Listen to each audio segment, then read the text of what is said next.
तीन प्रकार से हम ज्ञान प्राप्त कर सकते हैं। पहला है प्रत्यक्ष प्रमाण, दूसरा है अनुमान प्रमाण और तीसरा है शब्द प्रमाण। हर व्यक्ति चाहता है कि मैं प्रत्यक्ष प्रमाण प्राप्त करूं। जैसे अगर कोई बोलता है कुछ बात को कि ऐसे ऐसे करने से ये हो जाएगा, तो दिखाओ फिर मेरे को। हम अपने आंखों से देखना चाहते हैं ना, ज्ञान प्राप्त करना चाहते हैं, लेकिन हमारी आंखों की भी सीमा है।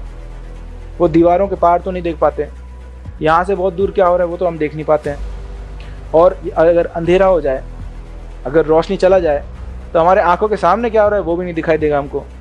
तो इस प्रकार से हर इंद्रियां सीमित हैं, और फिर उससे पार होने के लिए हमने यंत्र बनाए हैं, लेकिन वो यंत्र भी सीमित हैं। तो फिर अगला स्तर आता है अनुमान प्रमाण। ये है कि हम प्रत्यक्ष रूप से देख नहीं पा रहे हैं, उसके लक्षणों से हम समझ पा रहे हैं कि यहाँ पे ऐसा हुआ होगा। जैसे मान लीजिए गीली मिट्टी में पैर के निशान है, तो हम अनुमान लगाते हैं कि हो सकता है ये शेर के पैर के निशान है। तो ये वैज्ञानिक लोग अनुमान प्रमाण का इस्तेमाल करके बहुत सारे और ज्ञान जो हमारे इंद्रियों से परे है उसको प्राप्त कर ले पाते हैं।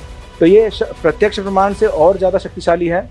हम कमरे में बैठे हैं और बाहर जो है बहुत ज़ोर से आवाज़ आता है, टायर फिसलने का और धड़, तो आवाज़ से हम अनुमान लगाते हैं कि बाहर कुछ दुर्घटना घटी है, तो हम जल्दी भाग के जाते हैं बाहर। लेकिन बाहर जाके देखते हैं तो कुछ भी नहीं हुआ, कि बच्चे टीवी देख रहे थे, उसमें गाड़ी का एक्सीडेंट का सीन था, और वो सुन के हमें लगा कि गाड़ी का एक्सीडेंट हुआ है। तो इस प्रकार से अनुमान प्रमाण की भी कुछ सीमाएं होती हैं। शब्द प्रमाण बहुत शक्तिशाली है। आज जो हम चर्चा कर रहे हैं भगवद गीता की चर्चा, ये शब्द प्रमाण है।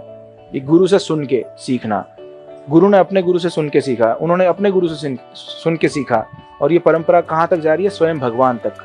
अगर आप कुछ सामान खरीदते हैं और आप उसके बारे में यदि जानना चाहें तो किस से जानना चाहिए? उस कंपनी से जानना चाहिए जिसने बनाया, कि जिन्होंने बनाया है इस प्रोडक्ट को उन्होंने बताया इसके बारे में, तो मुझे विश्वास करनी चाहिए और उसको पालन करने से पूरा लाभ मिलेगा।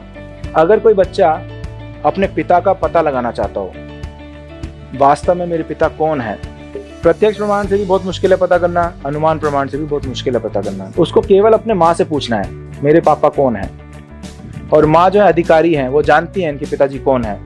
वो तुरंत बोलेंगे बेटा ये व्यक्ति तुम्हारे पिता हैं। और अगर वो विश्वास करे तो 1 सेकंड में उसको पक्का ज्ञान मिल गया।